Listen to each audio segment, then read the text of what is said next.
Welcome to Shotgun Sports USA, recorded in the U.S. and streaming all over the world. I'm your host, Justin Barker, and I talk to shotgun shooters from all disciplines, championship-winning coaches, gun clubs, world-class target setters, vendors, and industry-leading companies that fuel the sport. If you're into clay target sports, you are at the right place for insider information from some of the best in the world. Check us out online at shotgunsportsusa.com. Like us on Facebook and follow us on Instagram.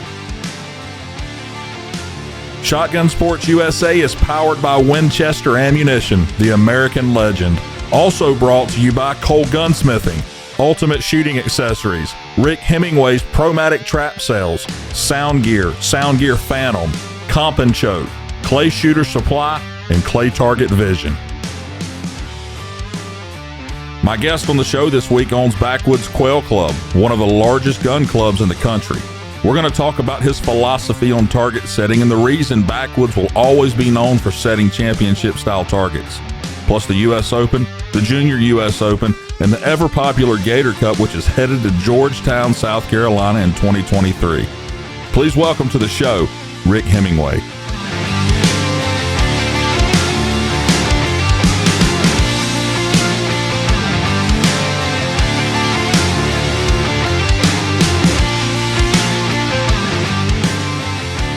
Rick, welcome to the show.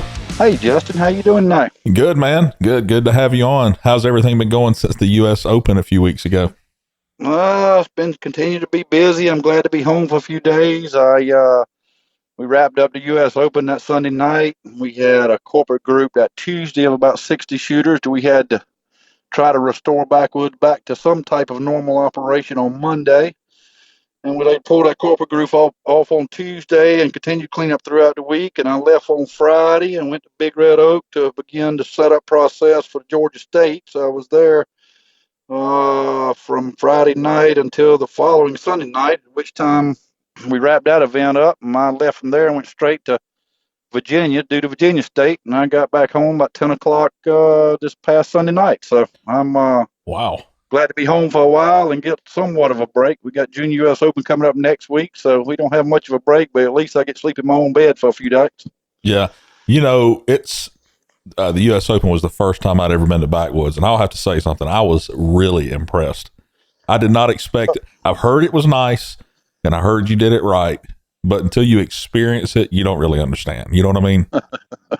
Well, thank you, Justin. I didn't realize that was your first time, but you came for a big one. I'll have to say that. We were excited to get with that one. We had an extra year to prepare for it unexpectedly, and, we were excited about it coming. It just didn't seem like it would get here quick enough as it built up, and we put more effort and energy into trying to get ready for it. And when the green flag fell, it was like, whew, we finally off and running now. But then we had to take a second breath and reach back deep in a pocket and start again. Just we had to be fresh, just like at the beginning of the event, and we had to be energetic. We have to put in several weeks and months of sweat in preparing for it, and we finally able to pull it off. And we had good weather, and that's about we did as probably as good a job as I feel like we could do. There's some things that I'd like to do different, but overall it was an exciting time for me and my staff, and I hope that it was for everybody who attended as well. Yeah. I want to know, so I want to find out about Backwoods. I would consider you probably one of the leaders, so to speak, in this sport, as far as club owners and the way you run tournaments. You do things differently, you try new things, and you don't mind venturing out to something that hasn't been done, from what I can tell. So I want to talk about how you built Backwoods into what it is today. And I know you've touched on it before, but I want the full story, like the good, the bad, and some things you're not so sure about. Well, we'll try to do the condensed version since we probably going to have all night to talk about this. But anyway, I'm one of 5 children, and I'm the youngest of the 5, which happens to be 10 years between me and my closest, which is my middle brother. And my oldest brother's 18 years older than I am. So I was the last one to come along in a family that we had a father that was a very successful businessman. He has hands in a little bit of everything in the local community, such as a Ford tractor dealership, a Exxon oil distributorship, a Ford car dealership, and he enjoyed hunting outdoors very much. And due to that, he was a farmer, farmed about 1,500 acres back in the 80s, so to speak, 70s and 80s. And he, sometime in the early 70s, he was approached by some Northerners that was interested in quail hunting on some property that he had acquired, and he let them go hunting, and they paid him some amount of money at the time. I don't know what it was, but they gave him a little something to be able to hunt on the property. But a light bulb came on to him that, hey, I can take my farm labor in the winter months when I don't have anything for them to do, let them take a few people quail hunting and get some kind of income back on that labor that he's maintaining year round for farming purposes. So that kind of started what we consider to be a commercial operation, but it was really operated as a hobby, so to speak, at that time, right on up through the late 80s. And obviously, I grew up into that environment with hunting, fishing, and working on the farm, which I thoroughly enjoyed. And I always had a craze for hunting and fishing. And I'll have to admit, my grades in high school reflected so. We went hunting or fishing before we went to school and went with a truck full of guns that my kids nowadays can't believe that was allowed, but that's the way we operated back in the 80s. And when I graduated from high school, it's time for me to decide what I want to do in my life and career. And I was just still had not given up the enjoyment of hunting and fishing outdoors. I just lived and breathed it. And I really didn't care anything about school. I did just enough to be able to pass and graduate. And, I didn't have any interest in going to college. And I told my mother and father, if you make me go, I reckon I'll have to go. But if not, I'd like to try to take the family farm. At that time was about 5,000 acres roughly, and try to increase the commercial hunting operation into hopefully a profitable center, something I could make a living with. And that's kind of how it started. So my father gave me the opportunity to do that, and it took many, many years before it became profitable. He loaned me money and backed me in a lot of times where it was a many a day. I've talked to my wife about it many times where you'd stay up late at night trying to figure out how you can make payroll that week, and you didn't need but maybe $1,000, $1,500 to make payroll, but you wasn't sure how you could do it that week. But that's how we started, and since then we've acquired more land. We own approximately 6,500 acres now between myself and my family partnership, and my two brothers and I have a little partnership that's got some land holdings in that partnership. So with that said, I just continued to enhance the hunting operation. In late 92, I found out about a game called Sporting Clays. And at that time, I still enjoyed hunting and fishing and was very active in it. So we had shot some on the weekends. My brothers and family members, we'd take a little old, I guess it was a little old trias trap or something you buy at Walmart and in the backyard, and half cock machine, and we would shoot what we thought was skeet at the time. And so we were familiar with clay target shooting. We just thought it was skeet shooting is what we called it at the time, like everybody else does, just doesn't know any better. Right. And so I was familiar with shooting to some extent.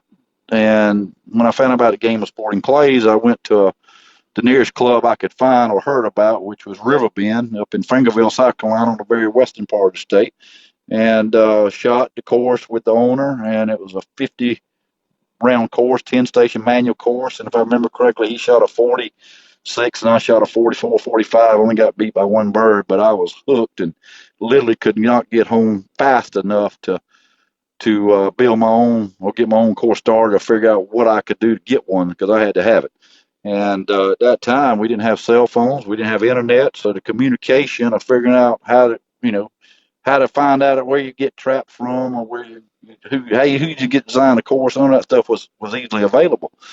But I had picked up a Sporting Clay magazine at the gun club that I went to, and in the back of it, it had an ad for John Kruger, who at that time lived in Des Moines, Iowa. And it says, the little ad said, the course designed by John Kruger. So I called him up and was trying to get details and figure out how much it would cost to design a course for me and what it would take to get open and operational. And with that said, he came in and got me lined up with Rod Scheider with Lincoln Traps, and I ordered those traps, got them in. He told me I needed targets, so I drove 3 hours south to another gun club I'd found a ad in the magazine for, and called Okatee Gun Club down in the southern part of Cyclone, Georgia line, near Hilton Head. And he told me I needed these targets called middies and batus and rabbits and minis and standards, and all this kind of stuff was Greek to me. But I called the gun club, the manager answered the phone. I told him what I needed. He said, "Sure, I got them. Just come on down and get them." So I drove 3 hours down. I picked up a case of every kind that John had told me to get. And, I figured it up. My box of standards was 135 clays. A box of middies was 144. A box of rabbits was 117. When you add all that up, I had about I don't know, 1,000, 1,200 clays. That sounds like a tremendous amount to me. So I drove back 3 hours and waited on John to come in, and he flew in, and we took a bulldozer on a Saturday morning and made a trail through the woods, a little U-shaped trail that probably wasn't 300 yards long, if it was that long, a little horseshoe course, and cleared out a few spots to put a few traps, and we got 10 stations in, and that Saturday afternoon we were throwing a few targets, and on Sunday morning I invited a few people over to participate and shoot our first round of sporting clays, and John was shooting an over and under with sub gauge tubes in, stuff like that. We just said, we were just in awe about it. We'd never seen anything like that. Well, the more the story was, in about 2 hours we had our targets, so we didn't last very long.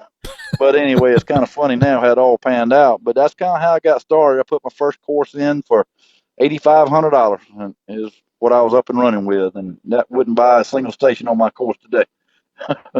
So that's kind of how we started, and I went from there to still continuing to just being addicted to the sport.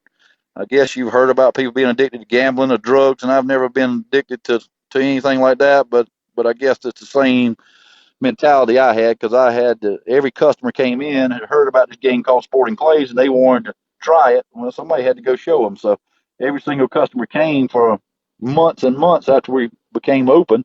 I had to go shoot with. So I was shooting probably 500 targets a day at that time, because I had to shoot with every new customer come to teach them how to do it. Yeah. I thought. So I was shooting up all the profit. More of the story, but anyway, that's how I started, and we've continued to enhance the facility. That time you'd read in the magazines about places like the Homestead in West Virginia or Hopkins Game Farm up in Maryland. All these different gun clubs that we attend now, you'd read about and just in awe about how big event they were having. They were having a 150-person event, or they were having a 250-person event. You'd read about them in the monthly magazine. It was the only way you'd get information. And, you would just, those were the kings of the sporting clay industry at the time. And for us to continue to enhance backwoods and grow it and get to where we are today, to be in one of the top clubs in the country, is something I'm very, very proud of and been able to accomplish. And like you said earlier about being different, that's just me. I've been fortunate enough to continue in the sport where I rent traps, sell traps, set targets, or I travel competing myself. And I've learned from every club I go to, I learned something new of what they do that I like or don't like, or what they did I could think I could do a little better. And that's just what I am about. I don't like to be just the average tournament. I want to be different in some way or another. And I try to do the best I can at what I do, and try to give 100% to the shooters and participants and everybody that comes backwoods for any department we offer. We try to make sure they feel like they got their money's worth, and always trying to be the first to whatever's coming up next. That's just me. That's what gets me excited. Doing just an average shoot or doing what everybody else is doing is not exciting to me. Being different is the way I like to be.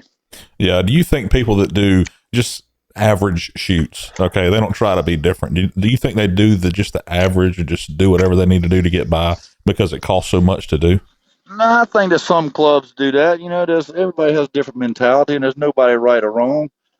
I feel like, there's some clubs I feel like that gets shoots that only do it for the financial reward, and that's okay too. They got to make a living, but some could maybe do things, spend a little bit more and make a shoot a little bit better, and still get financial reward, maybe just not as much.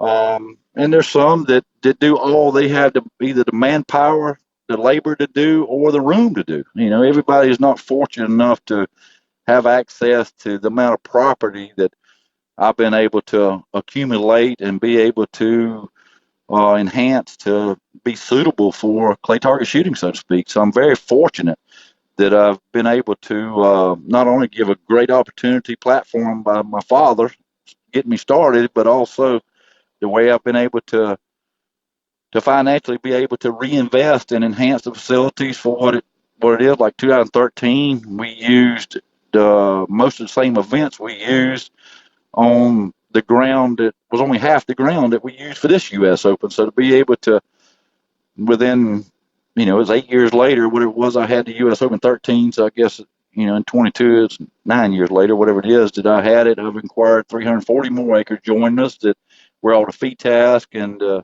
sub-gauge sporting was with the lake and all that property of just July will be 3 years. But to be able to turn that into from a cattle farm into what I've done today has been pretty incredible that I was able to pull that off and have it ready for this U.S. Open, which is really, opened new doors and new avenues and allowed me to really expand backwood to a level that I'm very proud of. Yeah.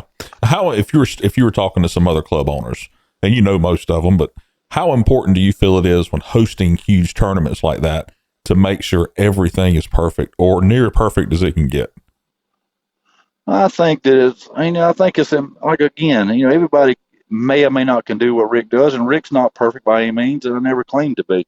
I never want to be the best at anything. I want to give 100% and hope it works out to be as good as they've ever experienced, but I'm not trying to be the best or outdo any other club, but at the same time, I'm trying to make the event the best I can possibly do it at whatever I can afford to put into the shoot.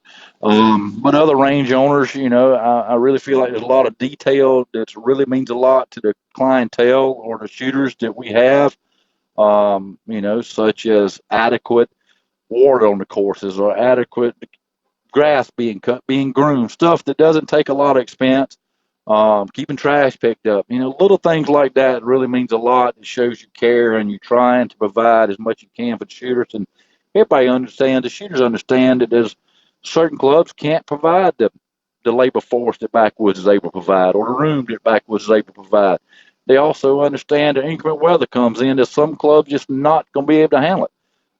Backwoods would have some issues if it rained for 5 or 6 days.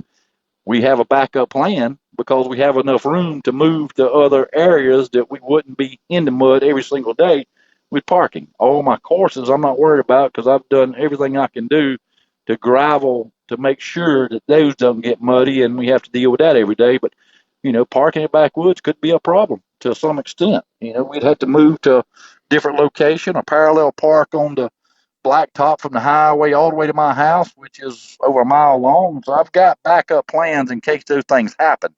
But again, it takes a lot of room to be able to do that, especially for that size event. You can get by with a lot more on a smaller event or a state shoot than you can on a U.S. Open of that size. But, there's some clubs that do a lot of gambling, I call it. They if the weather works out and every Mother Nature looks out for them, then they'll survive it. If they don't, then they're gonna have some issues. And I've seen some that I've just cringed for, just praying that we don't get rain that I've worked at. I said, hey, it's gonna be a problem if it get rain this week or whatever. And some's got by it, and some's we've seen in the past didn't get by it, and they didn't survive it. They're not still in business again in these days. So sometimes the risk may or may not be worth the reward. Yeah. I did a podcast with the whole team, not the whole team, but a lot of the people from the U.S. Open. And I'll have to say, I didn't notice anything out of place. And another thing I noticed is it seemed that you had a very large staff, like a lot of people there helping you. How do you arrange all these people, and how do they all show up to work when they're needed? I mean, it's. I've been, again, I'm very fortunate because my job, so to speak, my career allows me to travel to pretty much every gun club in the Southeast and a lot of them around the country and even the Midwest. So I get to meet all these people. And there's some really fine people in this industry that really enjoy the sport and will do anything in the world to make an event the best they can make it. And I have way more friends than I have room for the staff that wanted to help me for the U.S. Open. I almost had more friends and more help setting targets than I had. I almost cut myself out of setting targets. I only set half a feat task in one main event when normally I could have set the whole event if I so choose. But what I think makes me successful personally is the people I surround myself by, which I'll call my team. You know, I had course managers there that actually set the course, but they also manage it for a week. That's held the U.S. Open in the past, or held state shoots or regional events at their own clubs. So give them only one course and give them the adequate trappers and loaders and adequate equipment, and say, okay, you make this course happen, make this event happen. And, I give them their home team, and all I'm doing is kind of, overshadowing everybody to make sure they got everything they need. And that's what makes me successful. It takes a lot of expense, whether you're lodging people or feeding employees, or whether you paying employees, whether it's a big expense. But again, I'm not looking at the bottom line. I don't want to lose any money. I hope to show a profit, because that's what we all have to do to make a living and survive every day. But I'm not targeting a number. I don't have a budget. I'm there to try to make the shoot the best I can make it, and that's one of the expense I choose to spend money on, is creating my team of these other range owners or managers that's what they do, and they're tickled to death to be a part of it, and they're tickled to death to try to do their best to make whatever event they are in charge of the best they can make it. And then the end results is what we were able to provide for this year's U.S. Open. Well, let's get into the U.S. Open for a minute. So it was a long week for everyone involved. I mean, hosting 1,500 people, you're going to have some happy shooters, and then you're going to have some that aren't so happy. And I know you've heard the people saying that the targets were too hard, but you've always said that you should have to earn it when it comes to a big shoot like this. So what's your take on the target presentations on all three of the courses you had? Justin, when I started back in the 90s, I'm backing up, first of all. I'm sure there's some complaints. I've seen just enough chatter on social media where people are scared to talk, I guess, but nobody's called me, nobody's emailed me, nobody's texted me. I've seen people at two state shoots and 2 weeks after state shoot, and nobody's complained about targets.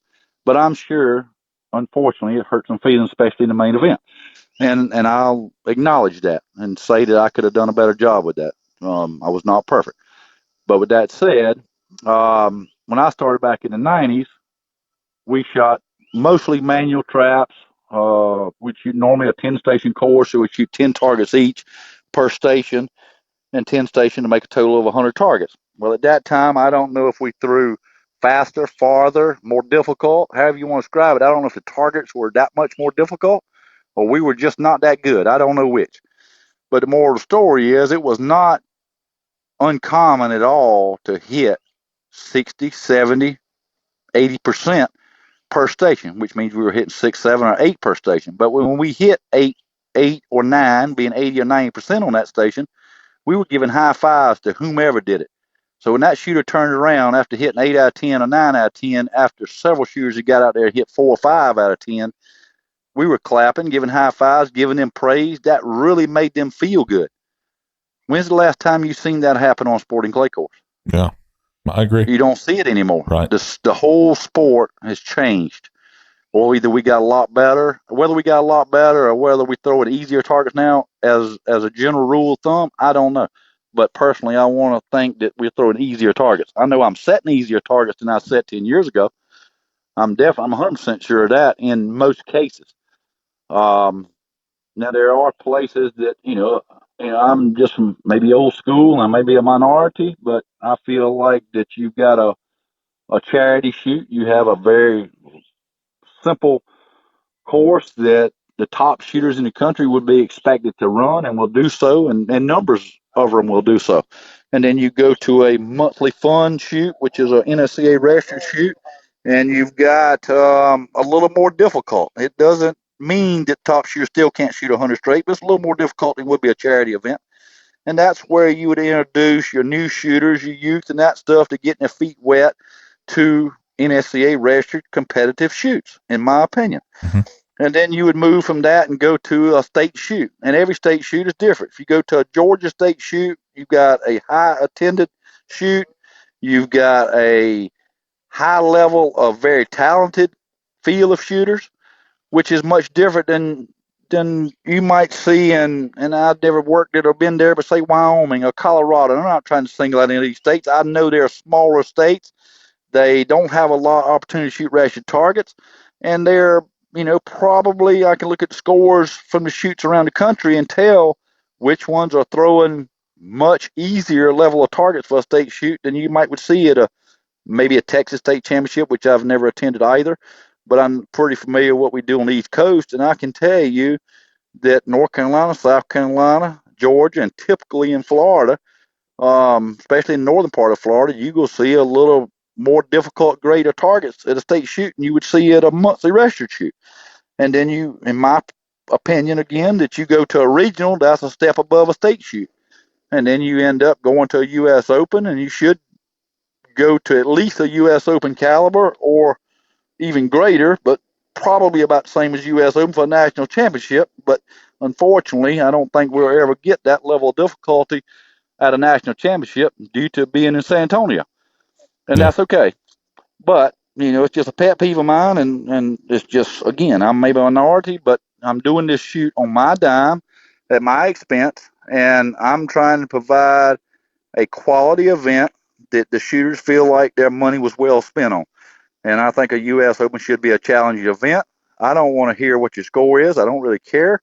I want to know how you finish in your class. That's what you should be shooting for. If you could shoot a competition, you should be concerned about winning your class should be your objective, whether that's high overall or whether that's E-class. But what score it took to win it is irrelevant. That's just my perspective. But the whole industry's kind of gone to a scoring deal that if they shoot the local club and shoot a 90 or 85% consistently, and they go to a ratchet shoot and shoot 75%, it's the club's fault, the target setter's fault. Yeah. It's not whether they won or lost their class. It's all about what score they shot, which I personally don't like. And that's kind of the way it is. But, I said we ended up having 411 traps set. I thought that anywhere from 93 to 95% in every event would be a perfect U.S. Open. The average in the main event was 88%. So, what I miss it? 7% total on 200 targets. Yeah. So if you divide that in half on per 100, that's 3.5% per 100. I missed it, and I just happened to miss it on the heavy end. Now that's on the top end for the very top shooters. And they say, well, yeah, that's only for top shooters, and they're right. But that average would have meant 15 or 20% in mid to lower classes, which would have been a big attitude changer, so to speak. So, I wasn't perfect. I missed a little bit on the main event for what scores I felt that I was trying to accomplish to make it a quality event and be challenging as I wanted it to be. I just missed it on the heavy side. So we'll have it again sometime in the future and try to do better. Now, let me ask you this. What if you had 8 shooters that shot 99s and 98s? Would you have thought that you didn't set a U.S. Open to the? No, I don't feel like that either. I feel like as many targets as I've shot, many targets as I've set, which on average is about 3,000 machines a year, is what I personally set between my own club and other people I work for. Mm-hmm. I feel like I'm qualified and I've seen enough targets. I've got a pretty good idea how that course is going to shoot. So yeah. I can be pretty close of feeling like, okay. And I still to this day don't think any station on the main event was not capable of being ran. I still to this day don't believe that. And I don't think any top shooters who would be the ones expected to do that can tell me there's no station they were not capable of running at any one time. Could they do it every time? May or may not. But I think there was a number of things went on. I think you got a lot more pressure when you attend U.S. Open. I think the top shooters got a little bit uncomfortable with the super squads. Not in a bad way. They all that I've spoke to have told me they thoroughly enjoyed it and hope that will continue. But at the same time, I heard some of them say to me personally that it caused me to do things I wouldn't normally do. Whether I would try to shoot a target quicker than I was really comfortable because I had seen a couple other shooters shoot at a certain place and be successful, or whatever reason, it just got them a little bit uncomfortable to some extent on some of them. Now, I'm not saying all of them, but I'm aware a couple of them were. And how many birds that cost them, I don't know the answer to that. But the pressure of the U.S. Open and the mental challenge that I created with the level of difficulty, I think it may have caught some of them off guard, and it probably cost them a few targets, which could have been a difference in winning or placing or just, not being a factor. Yeah. Somebody said something to me not that long ago about the U.S. Open targets.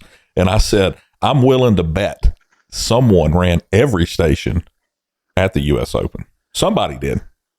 Every one of I those haven't looked stations. back and tried to figure all that out. I've been on the go ever since. A lot of data I haven't investigated, but I'd like to see the scores be a little bit higher on the top end of the main event, which would have been considerable higher in mid and lower classes. I wasn't happy with that. I just missed it. I looked at all the courses, and I thought that we would see some really good numbers on the the 694 course, the A400 course, which I set shot just about like I expected, to be honest with you. DT11, obviously I missed it some there. I viewed all the targets, and I didn't think it would shoot as difficult as it shot consistently. I knew there was some difficult stations there, and that's what I want on every course to some extent. But I think I had misread 3 or 4 stations there that may have just been a little bit over the top. And, that's all I can do is admit that I missed it when I was reading the targets and venting the targets and approving them. And it's water under the bridge now. We move on, and we'll try to do better next time. Yeah. When you hire a target setter to set these courses at your place, what are some of the things that they need to have in mind before they start? That's the hardest part about my job, because I set so many targets, and I would assume that's probably why you don't see somebody like Anthony or some of them well-known targets hire someone else, because it really puts you on the spot. Because what 2 target setters like, it will never be the same. So I will see target setters that's working for me that set a little bit too much repetition to the same type target, whether it's left to right to left, curling right, trap shots, whatever it may be. It's just that something that's a pet peeve of mine. And that's one of the things I have to say up front to them. Say, listen, we could be friends at the end of the day. We friends going in this shoot. We could be friends at the end of the day. But I want you to understand, it's my shoot. My name's on it. And you're going to be willing to change anything I don't like before we ever start the event. And we all agree to that, and they understand that. So it's got to be Rick's way at Backwoods anyway. Yeah. So that's kind of the way it is. So we got that up front, and everybody agrees to that. And we all, we don't all go through as a group. I go through one-on-one with each target setter before event starts, and look at it. And being at home grounds, a lot of it I know about the lighting conditions and that stuff, and we can try to do the best we can to make them presentable all times of day. But when you're starting at 8 o'clock in the morning and finishing at anywhere from 5 to 6 in the afternoon, you can always have lighting conditions differently for the 8 o'clock squad versus the 4 o'clock squad. And I don't care where you go around the country, that's just a given. When you're running that many hours a day with the shadows in the morning, one place is darker, maybe a little more difficult to see than it is in the afternoon. Yeah. And it's just luck of the draw what time you get to work stations. But there's no perfect course I know of in the country that everything's absolutely perfect, to be honest with you. Yeah. Yeah. As far as lighting conditions. All right. Well, so with that said, let's go to the Junior U.S. Open you got coming up. It's what, next week you said? Yeah, it starts next week. It's an event I created, gosh, I don't remember how many years ago. Well, now this must be the 8th or 9th, maybe. It's got right at 500 entries right at the moment. But it's an event I created, and say the U.S. Open, for example. The youth shooters, if they won sub-junior or they won junior, you didn't see anything on the internet about that. Yeah. All you hear about is Brandon Powell. He's the winner. He shot very, very well. He won and shoot off. It was exciting. But him and Anthony are the 2 top shooters in the U.S. Open. That's what you hear about. Mm-hmm. Well, I don't think that's fair to the youth, up and coming youth. We're trying to get introduced to the sport. They need recognition. The parents want recognition for the investment they're making. Well, the Junior U.S. Open was created with that in mind, where they're 100% center of attention. For a number of years, I didn't even let a coach fire a shotgun. There was no adults allowed to shoot. Everything was 100% youth oriented, being collegiate to rookies, which are like 3rd graders. They can start that early. Yeah. but everything's is oriented around that event, making them center stage. Um, getting them all the popularity and notoriety we can get them. Um, let them be rewarded for their success. Everybody comes is going to be a winner of some magnitude. It doesn't matter if I have 1,000 participants. I'm gonna give 1,000 door prizes away, and I accumulate or buy whatever I can do between donations and what I buy to make sure everyone wins a door prize of some level. We'll end up having some 40 or 50 guns and that type stuff that we give away. That's a little bit nicer prizes we give away on Saturday night during dinner, but we'll do a drawing on Saturday night, and on Sunday morning before they leave, every one of them will be able to come to one location and pick up a door prize that they were a winner of. So we do that, and we do it's a team event as well as individuals, so that both, whether you don't have a team or not, you're still eligible to participate in the event and have a chance of winning something. So the whole event was created just to make the youth, feel wanted and be rewarded for participating in the event. And when we do win something, being recommended. I mean, being awarded for it. I can't think of the word I'm looking for, but center of attention. That's what I'm trying to do, is make them have a weekend of just about them and not about the adults. Yeah. Now, I'm sure you put just as much effort in that shoot as you do any of them. I enjoy that event as much as any shoot I do around the country. I'm very proud of that event, and the success has been, and the number of entries is continuing to get. We don't do any advertisement through social media. Everything's just been word of mouth, and it's been increasing almost 10% per year since it started. So it's an event I created, and I own that event that I'm very proud to be able to host. And all they shoot sporting. They don't shoot skeet, right? No, I do sporting only. I do a Friday prelim, which now I'm doing Thursday as well. I'll be able to try to accommodate everybody, so they can shoot Thursday or Friday. And it's a 200-bird main Saturday and Sunday. And we do, this year we're doing a 50-bird super sporting event that we just introduced this year for the first time. We do a make or break shootout on Saturday night. On Thursday and Friday nights, we do Annie Oakley under the lights. We may have 30 kids lined up in one line at one time on a skeet field playing Annie Oakley. And that's just kind of stuff that it's just an experience they can't get anywhere else, to be honest with you. They just love it, to be honest with you. And it's very rewarding for me to see them enjoy something like that so much. I do a archery game. We've obviously they are doing all kind of different activities. Kids just being kids, they're meeting other kids. It's just a fun time for the youth, to be honest with you. The hardest part about my job is, as they get older and the hormones kick in, I'm half the night I'm trying to get them back to their campers or back to their parents and not riding around all over my property half the night. But, we were all that age one time, and I don't blame them a bit. But anyway. Well, the news that caught my eye, I think it was this week, last week, whenever it was announced, is the Gator Cup is coming to Georgetown.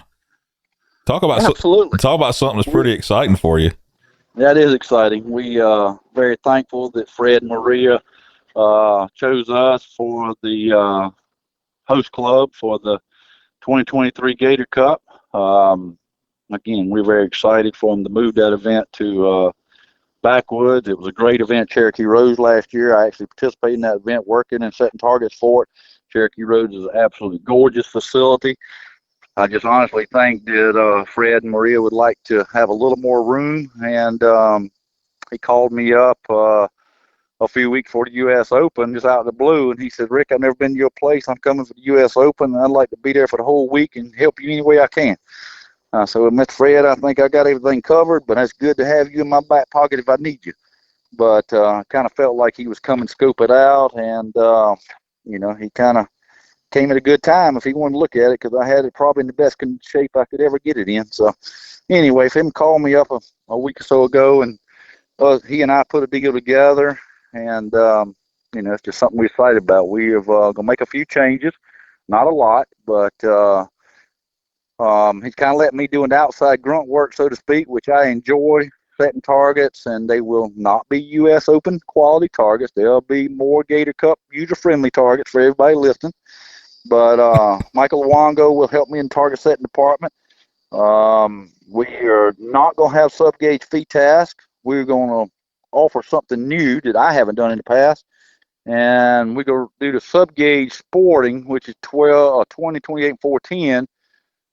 There's a 12-gauge event on there as well, on a 50-bird event that's offered Wednesday through Friday. And we're going to utilize that same course for a sub-gauge super sporting event on Saturday and Sunday for 20 and 28 gauges. So that's something new that we'll give it a try and see how it's accepted. But super sporting, with popularity, is gaining now as being number 2 event at most events around the country. We're going to try the super sporting sub-gauge event, see how that plays out. So that's really the only change. We're going to increase the 5-stand to a 100-bird event. We increasing the super sporting 12-gauge event to a 100-bird event.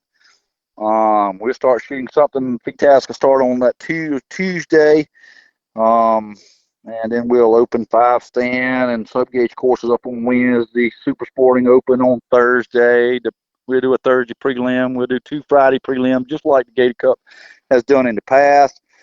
The prime rib dinner on Saturday night is something you just have to have. You can have the Gator Cup. So we're excited that they're going to bring that to Backwoods and offer that on Saturday night. And we think it's going to be a very, very good event. Yeah. Dates are like March the 15th through the 19th. Registration is ready to turn on. I'm just got to work on some details on my end of getting the motel information out on the website so I can get all that. So when I flip the switch, turn registration on, everybody, I'll be able to book lodging and that type stuff. So I'm probably about a week out of getting everything done and being ready to open registration for that event. But we've had numerous calls for RVs sites already, and now that we've had the U.S. Open, we've increased our RV sites up to 90. So that's going to be something bigger for the Gator Cup than has been in the past. So, we're excited about having it, and we hope that we found a permanent home for them. So that's kind of where we are with that event. It's just hard to go wrong when you got Maria and Fred organizing the shoot, and they're well liked. And Joseph texted me this week and said congratulations. I said, Joseph, the only way I'm doing this shoot, now I've already told you, Daddy, I'm just don't know if he told you or not, but you got to be a trapper. I don't know if you knew or not, Justin, but he trapped for us on Thursday on one of the events last year. Yeah, And I everybody saw was just, everybody was tickled to death to find him as a trapper. So I've got him committed verbally anyway. Yeah. So I'm assuming it's going to be held there from, going forward every year. That's the plan. Okay. Yes, sir. That's the plan. I don't foresee it going anywhere. I hope. Yeah. Well, it sounds like it's going to be, the usual Gator Cup with a little more added to it. So there you go. Yeah. We'll spread it out anyway. Well, Fred, Maria, I've always liked them. They're good people. And, absolutely. They do such a great job with what they do, and they want everything to be perfect. And that's kind of what makes me excited, is having somebody on board that kind of thinks like I do, and is exciting. And I think we should make a good team. Yeah. Well, what else you got going on? Anything else? I know you got a lot of stuff to do. So.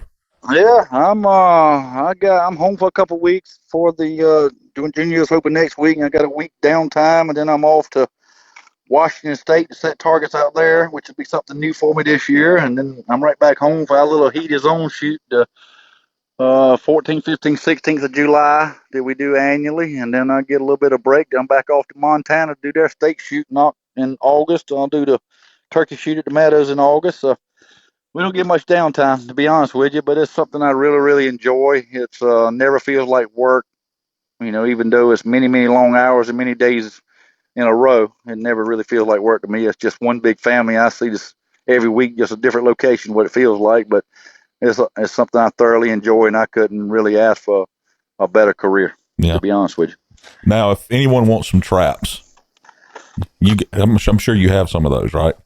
I'm back ordered with Promatic over 100 at the present time. We have been unbelievably is how thankful we are, and that everybody has chose to do business with myself and Backwoods Quail Club. That we have four courses going simultaneously right now that I've designed and had some part in. We've got the equipment ordered.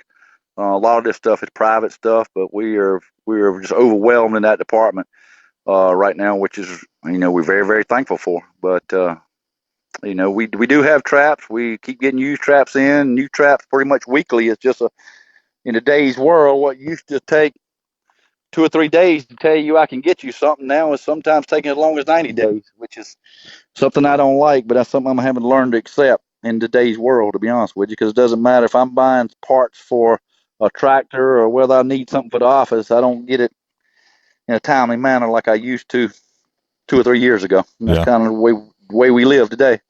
But yeah, we keep on traps in stock the best we can, and we'll give it 100%. Try to satisfy you with anything you may want. And clay bots, you sell those too, right? Well, yeah, we've been known to sell a few of them as well.